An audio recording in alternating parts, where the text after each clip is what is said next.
Good morning. Welcome to the Unitarian Universalist Fellowship of Wayne County. We are a diverse congregation that welcomes you as you are, regardless of your age, ethnicity, sexual orientation, gender identity, economic status, or physical ability. We come together to seek deeper meaning and understanding from each other and the world around us. Your presence here today is a gift that brings us closer to that understanding. We are an active community that lives its values beyond the hours of Sunday service, and I would like to call your attention to the following. Our spring landscape workday is scheduled for next Sunday after the service. If you want to help with the landscaping, come dressed to garden. Ruthie and the landscape committee have a list of spring cleaning up tasks and could use your help. There's a sign-up sheet in the lobby for a potluck that the workers will share, and there are more details on the back of your order of service. Please join us. If you're a member of the fellowship, please try to attend the annual meeting on Sunday, May 22nd after the service. If you cannot attend the meeting in person, proxy forms are now available in the lobby. You can assign your proxy to another member who is able to attend. If you have any questions, please ask Ann. Reminder for committee chairs, now is the time to email your annual report to Ann.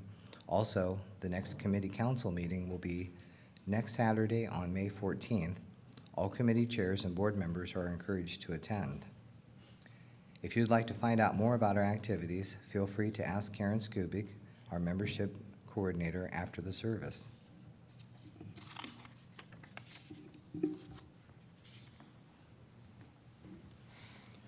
Good morning, friends. Happy Mother's Day. How are you all feeling this morning? We had a lot of people here. I am the Reverend Walter Clark, the minister here of this congregation, and I would like to take this opportunity now to welcome anyone who is visiting us today for the first, second, or maybe even third time. Do we have any visitors today? Feel free to raise your hand. Okay. Now that you have raised your hand, you have the option, but not the requirement, to introduce yourself. If you would like to, raise your hand again, and our minister of the microphone, Karen, will come around to over here. Karen. There, thank you. Over there.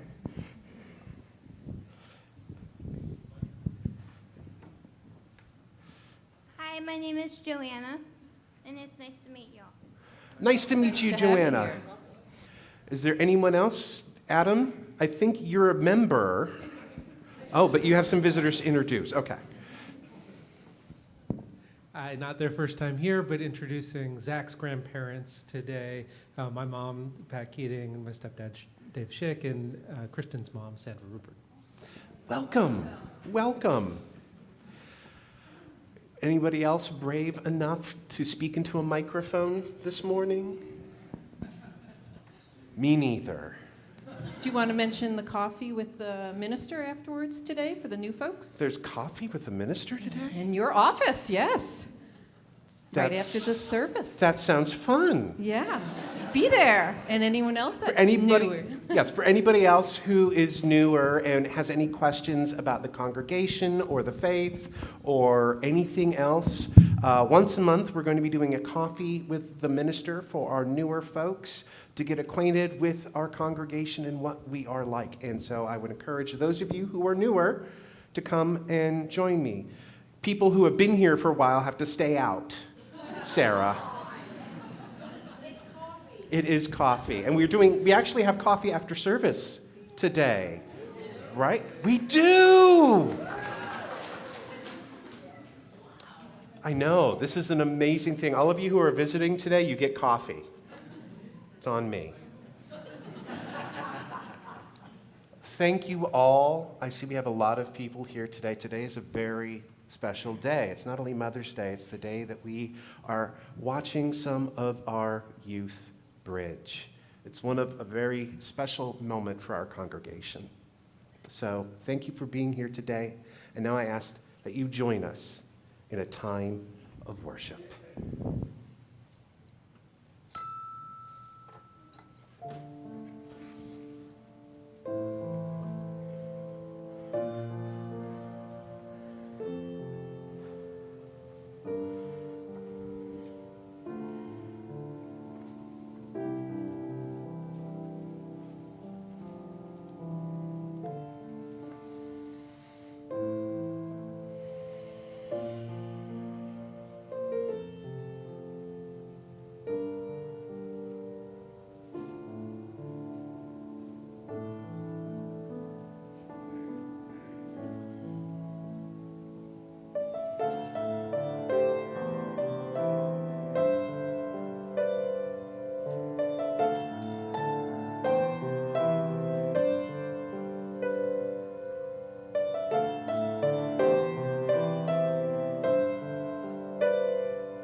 Our chalice lighting this morning is The Journey by Mary Oliver. One day you finally knew what you had to do and began, though the voices around you kept shouting their bad advice, though the whole house began to tremble and you felt the old tug at your ankles. Mend my life, each voice cried. But you didn't stop. You knew what you had to do, though the wind pried with its stiff fingers at the very foundations, though the melancholy was terrible. It was already late enough, and a wild night, and the road full of fallen branches and stones. But little by little, as you left their voice behind, the stars began to burn through the sheets of clouds, and there was a new voice which you slowly recognized as your own. That kept you company as you strode deeper and deeper into the world, determined to do the only thing you could do, determined to save the only life that you could save. Now let us rise in body or spirit as we sing our opening hymn, number 188, Come, Come, Whoever You Are. We will sing it through 3 times. There is a counter melody I'll be singing on the second verse, and if you know it, I'd like for you to join in with me on the second time through. And I am Judy Smith, the faux Helen Myers. The real Helen Myers are true song leaders over there, and we're looking forward to your return. It's good to have you back. Come, come, whoever you are, wanderer, worshiper, lover of leaving. Ours is no caravan of despair. Come, yet again come. Broken your vows 1,000 times, though you've broken your vows 1,000 times, though you've broken your vows 1,000 times. Come yet again, come. All together one more time. Come, come, whoever you are, wanderer, worshiper, lover of leaving. Ours is no caravan of despair. Come yet again, come.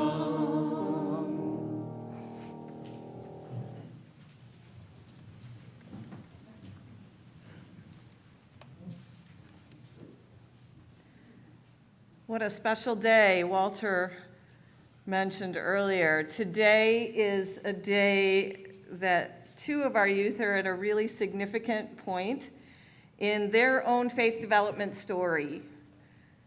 We call this rite of passage in Unitarian Universalism bridging.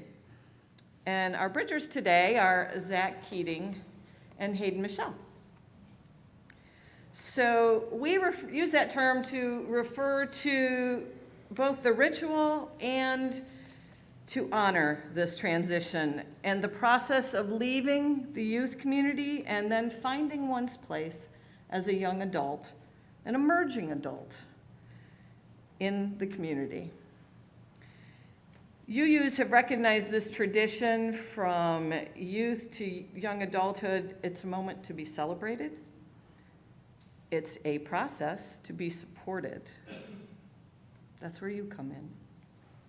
And it requires a lifelong commitment that we have made before and we will renew again today, acknowledging our new responsibility for these emerging young adults.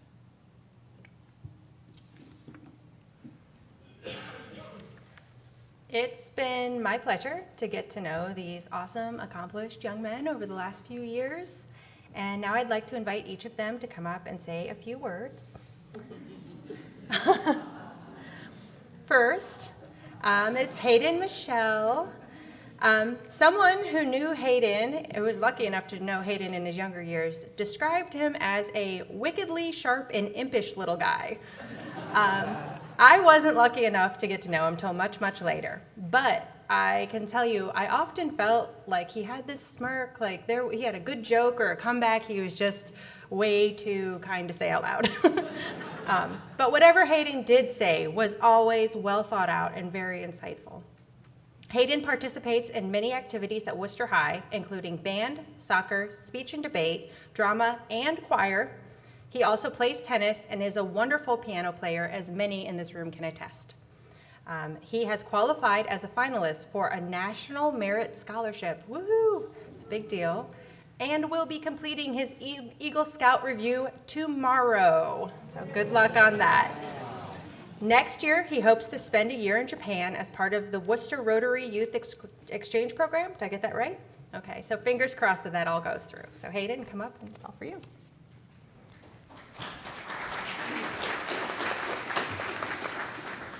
Thank you, everyone. So I've been coming to the UU, doing RE pretty much as long as I can remember, probably 6 or 7. When I was a kid, I thought it was just having fun. You know, we got to draw pictures and do stuff, but I never realized that the whole time I was being taught things. And I think the biggest takeaway I had was, yeah, surprising, but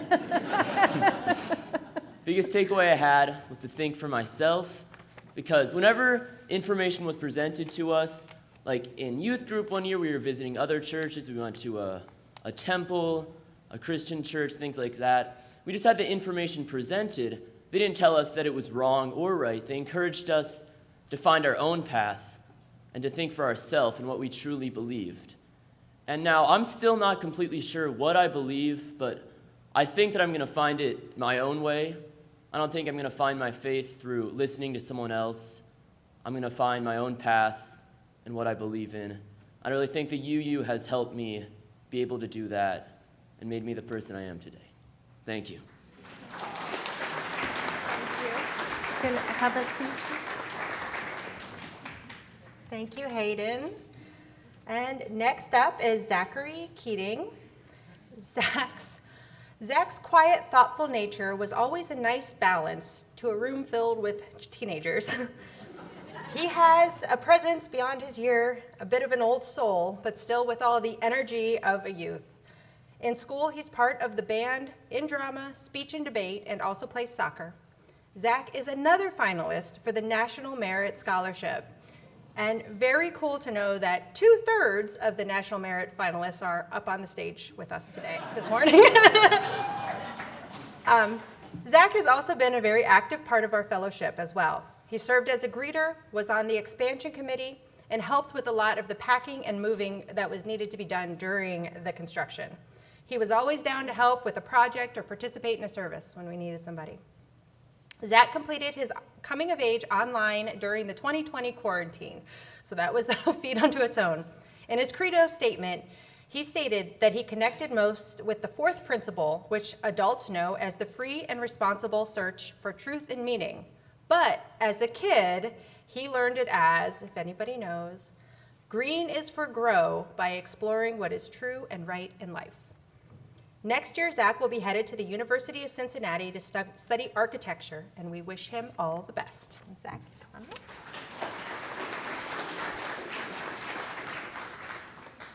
So, yeah, thank you, everyone. The UU has done a lot for me as I grew up. I can't remember a time when I didn't come here. I can't remember a lot because I have very bad memory, but that too. So yeah, through coming here, I've learned a lot about helping others. I've done a lot through the church, as was said. I've helped with cocoa houses. I've been a greeter. I helped in the nursery a little bit. I was on the expansion committee. And through all of that, I've seen people helping each other to grow and explore who they are. And that's been a really big impact on me in life. The fact that everyone is on their own path, but you can help everyone else on theirs too, to help make everyone go farther forward. And yeah, it's been a lot of fun coming here. So yeah, thank you. Hayden, come up. Come stand up here. So first of all, I am so glad that the 2 youth who were speaking had been on speech and debate and drama, because you were clear, concise, and everybody could hear you. That was fantastic. So one of the things about bridging is this is a unique rite of passage. If you look at what other denominations do, what's the closest thing they have to that? It'd be like catechism or a bat mitzvah, but our coming of age program relates more closely to that than this bridging experience. And the idea of bridging, it doesn't so much mark the concept of coming into adulthood for y'all as it does leaving childhood. There is a difference, right? You are entering an age of greater independence, right? As well as a greater level of responsibility and accountability. Zach, that means getting up on time, right? And in a very real sense, you are an adult now. So, I know, right? And before I give you charges as bridgers, I have a charge for you all, the congregation. Hayden, you talked about learning all these things and being given information and not being told what to do with it, making your own choices. We pride ourselves on that, right? Bringing these strong adults into the world. So do you know what that means? You have to listen to them now. Yeah. You joke. But you want to know one of the hardest things is when someone tells you you're an adult and then tells you that you're a strong, independent person and then tells you you don't know enough to be a part of this community. Why don't you move tables? Let them lead. Let them lead. Now, as for you two, I don't have a charge. I really don't. I don't think that there is anything I can tell you that you haven't already been taught by this community. So what I have for you is what I hope for you going forward. And in some traditions, you might call this a blessing. So may you go out into the world, and may you continue to hold it accountable for all of the times that it falls short of its promises to you. May you never give up the fight to bring equality and justice to all of its inhabitants, to working to create that world that we promised you. May you always be open to what is new and strange. May you sit with what is problematic and difficult, and instead of just tossing it aside, find what it has to offer you. Moms, dads, close your ears for this one. May you take big risks and fail. May you try new and different ways of being in the world. Failure is an option. We regret the things we never tried more than we regret the things we tried and failed. And may you never forget, just because you're independent, just because you're an adult, doesn't mean you are alone. Your family, your friends, your church community, we are all here with you. We will cheer you on. We will help you up when you fail. And we will even give you a place to rest when the journey is hard. We'll let you sleep in on occasion. And lastly, please remember, you're enough. You are enough. Your gifts, your talent, even your flaws, they are all needed as you are. Hone those gifts, sharpen them, share them, and repeat over and over, and change them when they no longer suit you. Find what brings you joy, for that is what makes y'all, y'all. Richmond, come on. And that, my friends, that is what we need. Congratulations.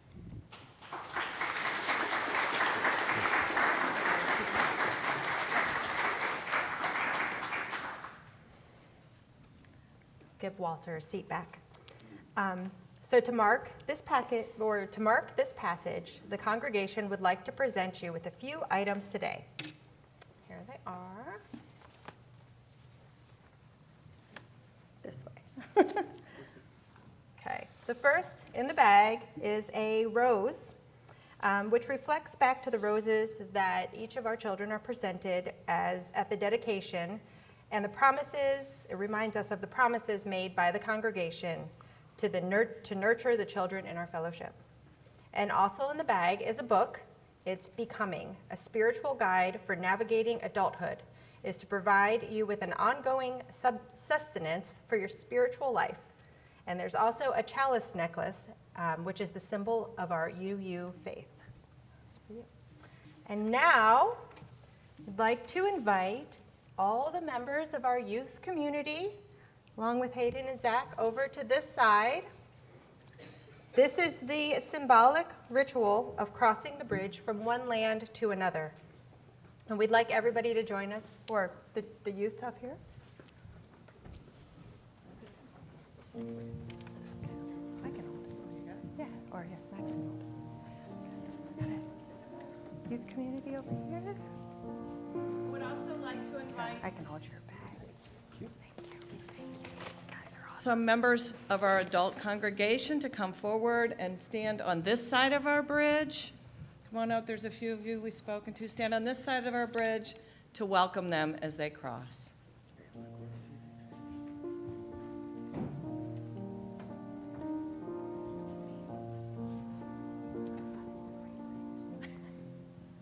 So can you guys hear me? So the bridge we made, the youth community and some other children in the fellowship, we made this over the last couple weeks. So everybody should come and take a look at it afterwards. It's really cool. So now we'll get started with, we have escort for each of our bridgers. So Zach will be escorted by his brother Ethan. If you want to just join right here in the middle. And then Walter will call your name and you'll walk across the bridge carefully and, and be greeted on the other side. Huh? Just pick him up and carry him across. Help him across the bridge. Maybe if you walk on the front and then Zach can hold your arm. All right, Zach Keating.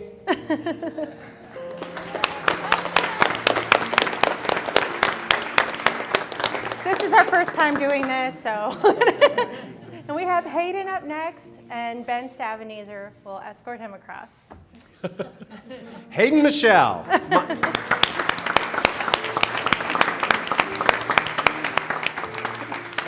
Thanks, guys.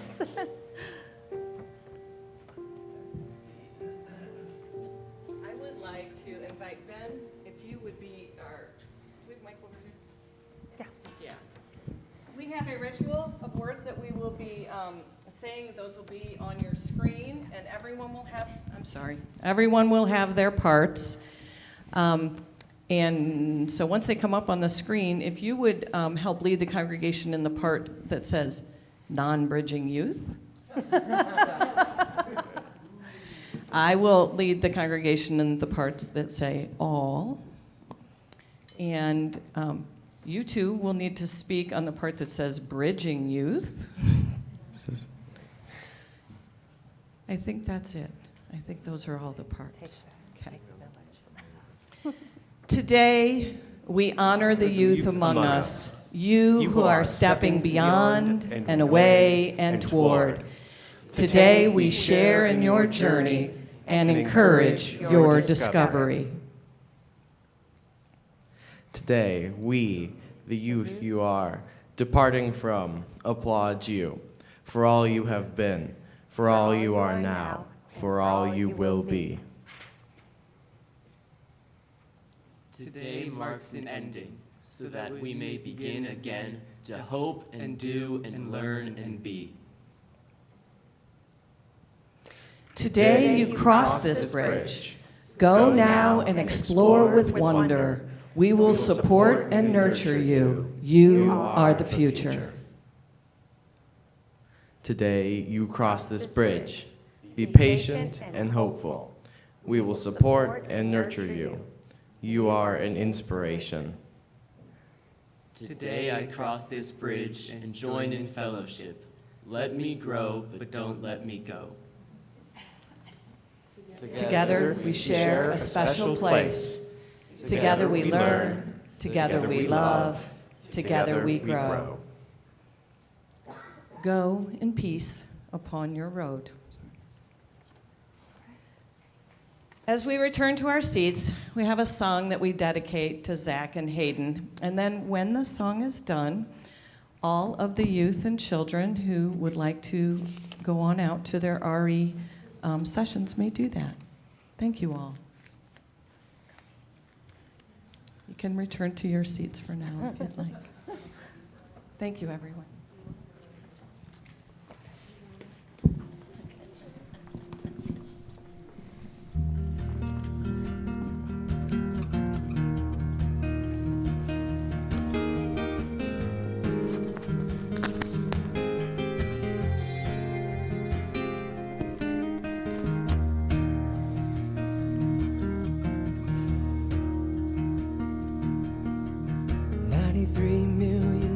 From the sun, people get ready, 'cause here it comes, it's a light, a beautiful light, over the horizon, into our eyes. Oh my, how beautiful, oh my beautiful mother, she told me, son, in life you're gonna go far, if you do it right, you'll love where you are. Just know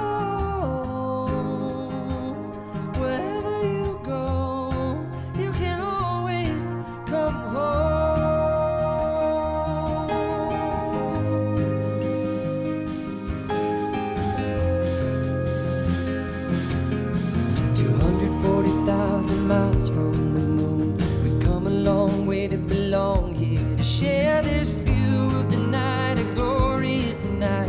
Over the horizon is another bright sky. Oh my, how beautiful. Oh my, irrefutable Father, he told me, son, sometimes it may seem dark, but the you can always come back.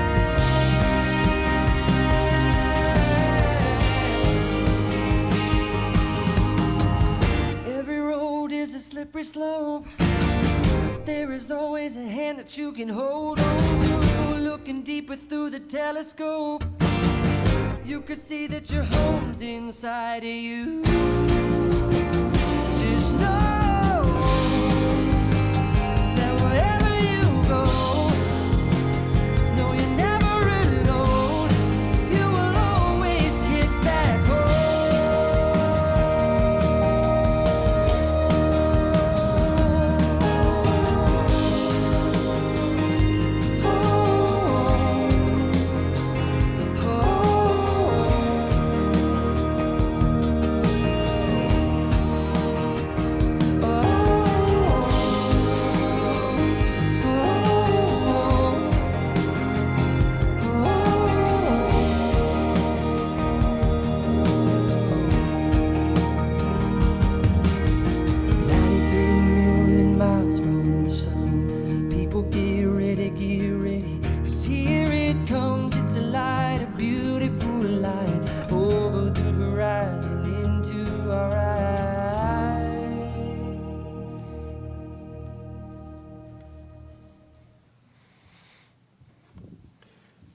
Now, those who wish to go to their RE classes, encouraged to do so. We've got a wonderful little sign in the back letting you know where you're going.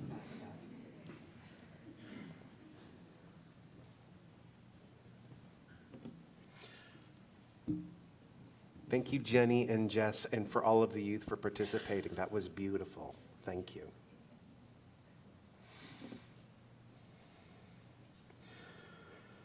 So let us take a moment to breathe deep and to join in the spirit of prayer and meditation.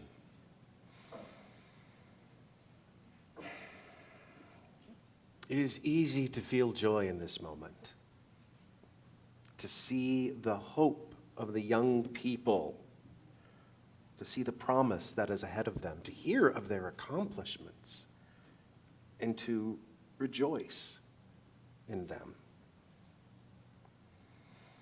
May we always remember our duty to them is not just to nurture them, but to welcome them whatever side of the bridge they are on. May we keep their hope and love and spirit in our hearts. May we remember that they are the ones who can fix this place. And my friends, right now, I feel this place needs a lot of fixing. To hear of a leaked memo taking away a woman's autonomy breaks my heart and angers me to no end. I do not care how you vote, but I do care how you live. Each of us should be controlling our own bodies. Each of us should be allowed a choice. And to see that slipping away brings despair. But we fight. We never stop.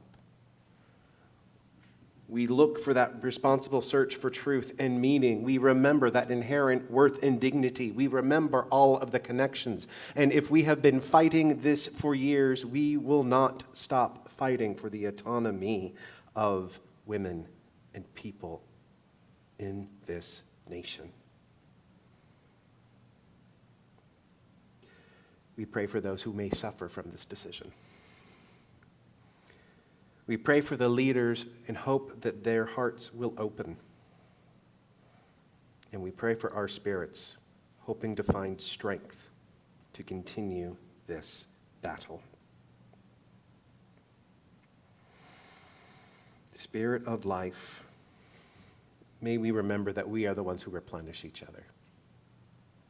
May we be the refuge to ourselves and others.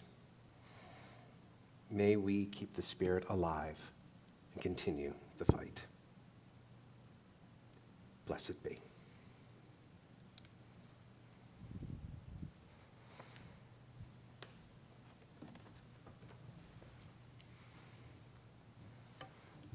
Our commitment to this community is spiritual in its essence, yet we are physical beings also. Our bodies and our minds require the support of our finances and our skills to make this a place of growth, practice, and nurture. People contribute financially to the fellowship in a variety of ways. This morning and throughout the month of May, donations for UFWC that are not designated for another purpose will be split with 180. In grateful appreciation of our shared hopes and dreams, the morning offering will now be received. The offertory song is "The Rising Green."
Please join me in this unison reading. The words are on the screen.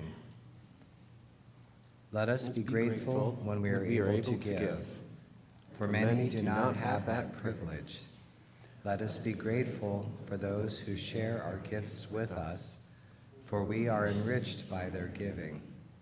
Let us be grateful even for our needs, so that we may learn from the generosity of others.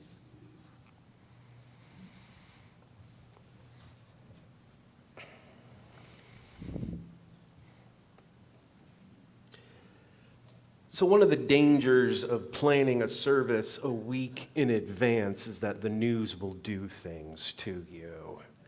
So I had this whole thing talking about mothers and Mother's Day and realized that in light of certain events as a cisgendered man, do you really want to hear a guy talk about women's issues and something so tied to women?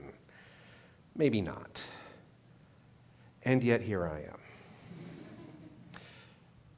And so while I am not going to claim to have the experience of being a mother, I can talk a little bit about the experience of somebody who has had mothers. Mothers, plural.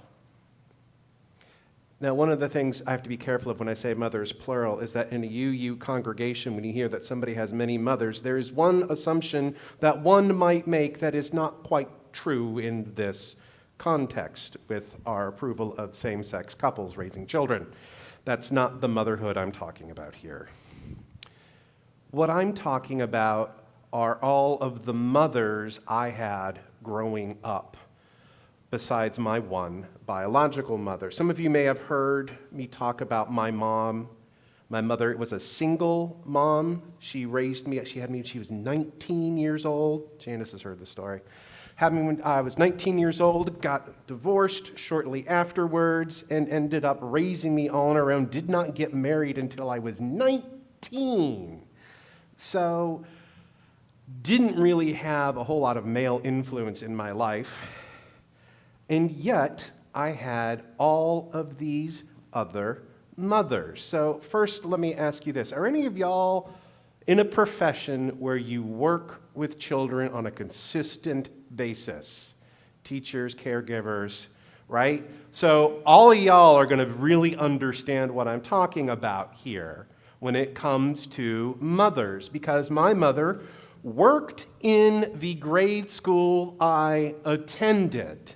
She was the one who was in charge of their before and after school program. She didn't work there during the day, but she worked before and after. So she got to be friends with all of the staff, which included my teachers. Kind of nice. And as the kid in question, who was, in all disclosure, maybe a little bit of a handful at times, anytime I got in trouble, it seemed my mother knew about it before I did. Right? Because my mother knew these teachers, and they would talk about me, both the good and the bad, and my mother would say, you know what you're doing, just do what you feel you should do with this kid. Right? I trust you. And they did. Boy, did they. Now, for all of you who raised your hand, all of my people who work with children, right? You can have a good relationship with some of your kids and really love them, right? Doesn't mean you necessarily mother them. There's a professionality in there. Doesn't mean you mother them. And for those of you who raised your hands, how many of you have that kid? That kid who's just a little bit of a rascal, but gosh darn it, you love him or her, right? That little one who maybe gives you a little bit of trouble, but you just can't help but have a place in your heart for them, right? That's your mothering instinct. That's that nurturing. And while I had teachers who liked me, and I had teachers who tolerated me, I had a few who mothered me. And I know my mom's watching, so if she was here, she would be correcting me in the middle of all this, but I want to talk a little bit about a few of them. One is Mrs. Balot. Mrs. Balot was my second grade teacher as well as the principal of the school after a few years. Mrs. Balot was the one who, when I broke my arm, didn't believe me at first on the jungle gym and has felt guilty about it ever since.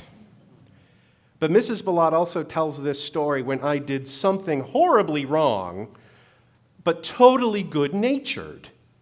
And she has to chew out this little 8-year-old to tell them they shouldn't do that, but it was such a silly thing, and I don't remember what it was, that before she did, she had to do this. Now, Walter. Because if she laughs in front of me, then all of a sudden I know I can get away with this. So it's amazing because I didn't notice how much she was mothering me until afterwards. There's a picture of me at my 8th grade graduation where she's got all of the students with her, and she is holding so tightly onto my arm the entire time. And some of you may know, I went to a private Catholic boys' school, right? You know that that private Catholic boys' school isn't cheap. And some of you may not know the conditions I grew up in, but I didn't have a lot of money. I couldn't afford a private Catholic boys' school. And Mrs. Balot, who couldn't have children of her own, whose husband went to that private Catholic boys' school, who wanted a legacy so bad and knew he would never get one. And they sent me. They paid my full tuition. That private Catholic boys' school sent me to a really nice college because my decent grades there translated to really good grades elsewhere. And that really nice college set me on a really nice path to be where I am today. So I want to thank her for being one of my mothers, right? That nurturing aspect that she didn't have to do, but she did, right? Then there was my mother's best friend, Mrs. Young, who was the church administrator. My biggest memory with her is that her and my mom would get just a little bit tipsy on wine coolers in the 80s. Y'all remember wine coolers? And laugh a little bit too loud on the porch and have a good time. Now, as I said, I was a bit of a handful, and my mother was also a little bit of a handful. And when the two of us would get together as teenagers, you know what happens when you have two strong personalities as teenagers, right? No idea. Well, when it's time to drive, time to learn how to drive, my mother can get in the car with me for 5 minutes before she has an aneurysm. And I was never going to learn to drive. Mrs. Young, much more stable, it's like, I'll teach him how to drive. I'll take care of him. And of course, when you're learning how to drive, you can't help but have a few conversations. There's something about being in a car that opens a person up. And I found out Mrs. Young, who's always this nice, quiet, assuming person, had this really caustic sense of humor if you let her let it out a little bit, which as a 16-year-old I thought was really cool. So Mrs. Young was one of my mothers. But perhaps the one I think of the most is Karen. Karen Parsh. You'll notice she's the only mother that I don't refer to as Mrs., because Karen Parsh was the youth pastor. And there's a youth pastor vibe that says you can't use Mr. or Mrs. in front of them. You have to call them by their first name, and Karen was like that. Again, youth pastor vibe, kind of silly, kind of a little goofy, but at that same time grounded a little bit as well. I'm thinking I might be a little familiar for that remark for myself. But Karen was one of those that I would go see after school, and I could talk to her about those things. I could talk to her about when I was being bullied.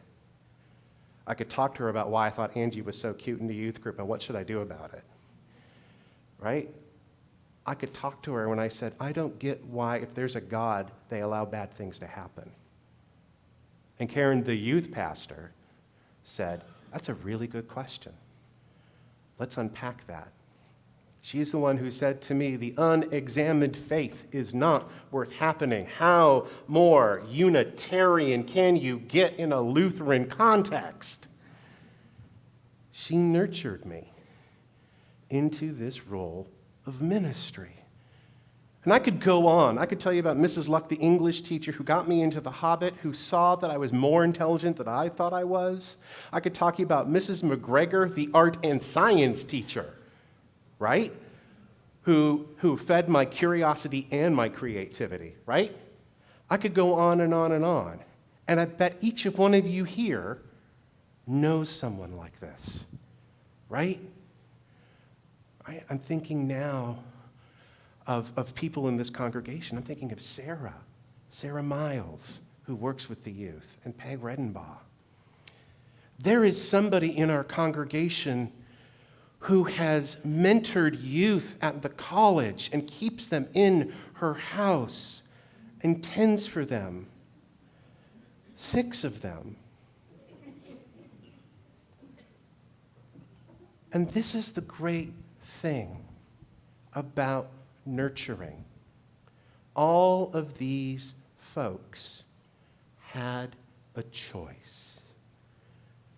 All of you who are teachers, all of you who work with those children that you love, you can kind of have a choice about how much you engage with that, right? You can try, some of us high nurturers, right, may feel like, yeah, right, I have a choice over who I nurture and who I don't because I cannot help but love some of these kids, right? And some of us also have a choice of how much we're going to go and do about it, how deep we're going to go.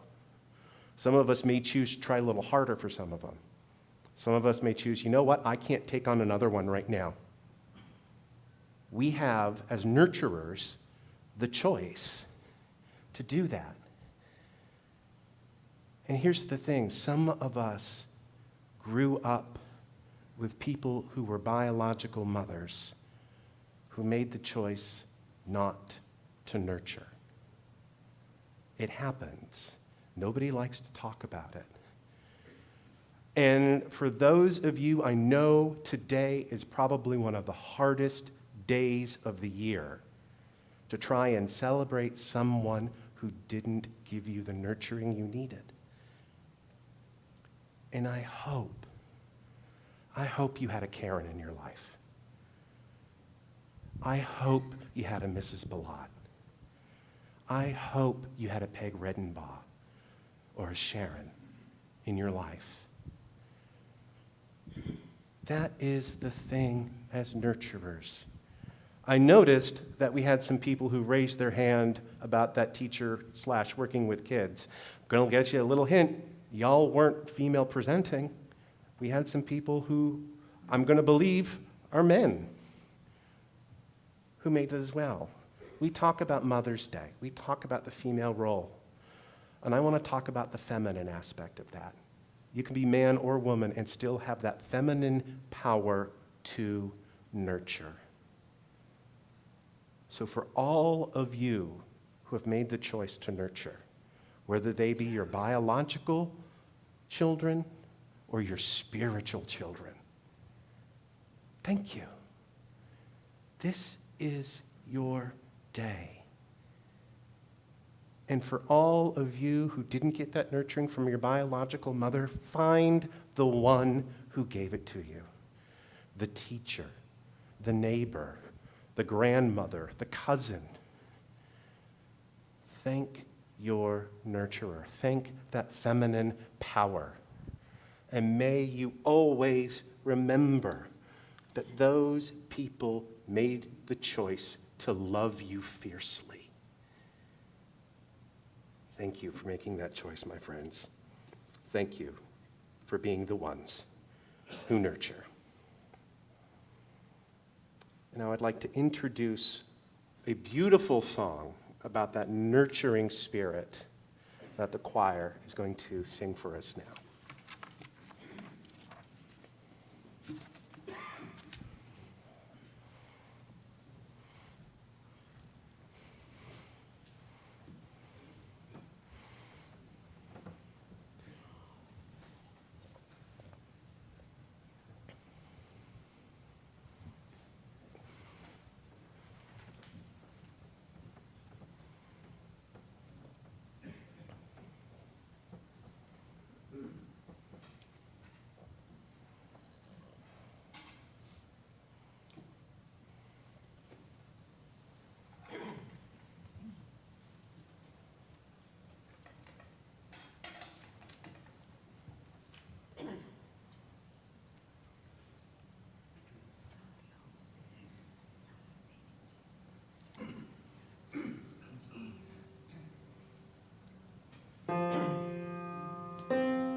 Lord is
I love that image.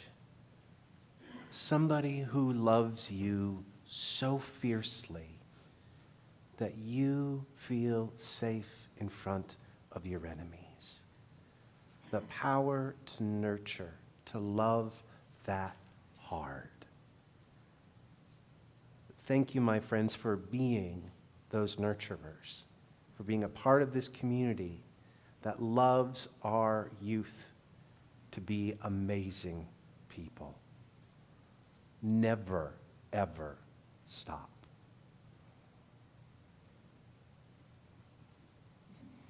Never stop. May it be so.